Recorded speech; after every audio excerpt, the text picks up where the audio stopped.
Aujourd'hui, à la Martinique, c'est l'incompréhension. En effet, depuis ce matin, la circulation est parfaitement fluide.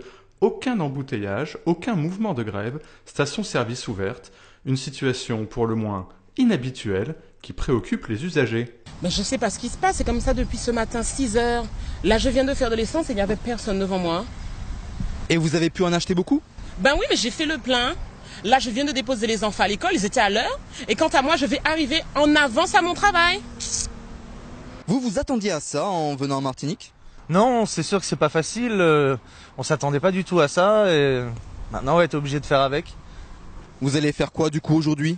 On va aller à la plage, on va profiter des vacances. C'était pas ce qui était prévu, mais bon, on va faire avec.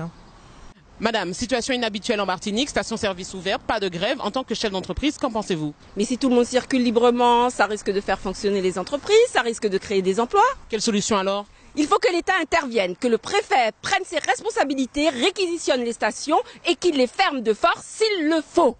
Mais à la préfecture, on reste discret.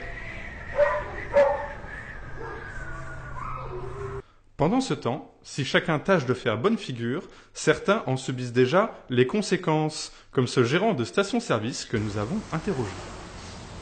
Il y a des voitures qui s'arrêtent toutes les 30 minutes. Vous trouvez ça normal? Moi, si les gens restent pas tranquilles chez eux, je vais fermer, comme d'habitude. Là, c'est moi, frère. J'ai des choses à faire, j'ai besoin de me reposer. J'ai des choses à faire chez moi. J'ai pas que de l'essence à faire pour les gens.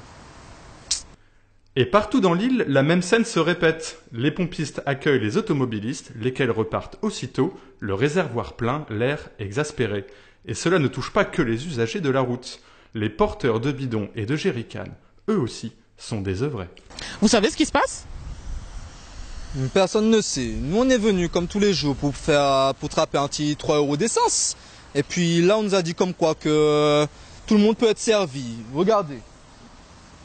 J'ai mes 2 bidons, ils sont remplis d'essence. Qu'est-ce que je fais avec ça, moi? Vous allez faire quoi alors? Eh ben bon Dieu, bah moi. Ça, vous voulez m'en faire? Mon gars, rester là, moi je vais rester là, je vais attendre que la file d'attente revienne. Si Dieu veut. À l'approche du week-end, la situation est très préoccupante. Les gens ont peur de devoir se déplacer et d'être obligés de profiter de la vie.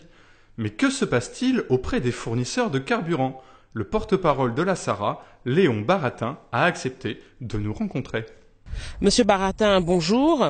La Martinique se réveille, il n'y a aucun blocage sur l'île. Est-ce que vous pouvez nous expliquer pourquoi?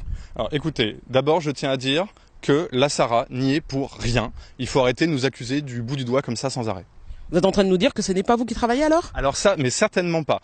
Écoutez, depuis 6 semaines, tout se passait bien. On avait une grosse grève, plus personne n'avait d'essence, les négociations étaient interrompues. Et là, ce matin, tout d'un coup, vers 2 heures, les syndicalistes ont accepté toutes les conditions, tous les accords et ont quitté la table des négociations. Ils ont même décidé de reprendre le travail. Bah tenez, ils sont là justement, regardez.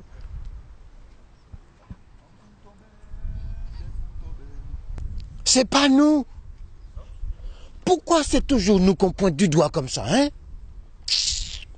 Nous, on faisait une très belle grève, très longue, très dure, pour obtenir le versement de la pension d'invalidité d'anciens combattants de 14, obtenu à la grève précédente en 1984.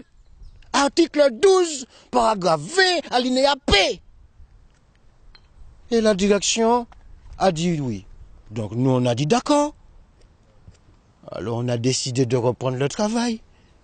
C'est pas nous, hein? Une situation inexplicable donc qui risque de s'éterniser. D'ici que les choses s'arrangent, il faudra encore faire preuve de patience en espérant peut-être un retour des files d'attente dans les prochains jours.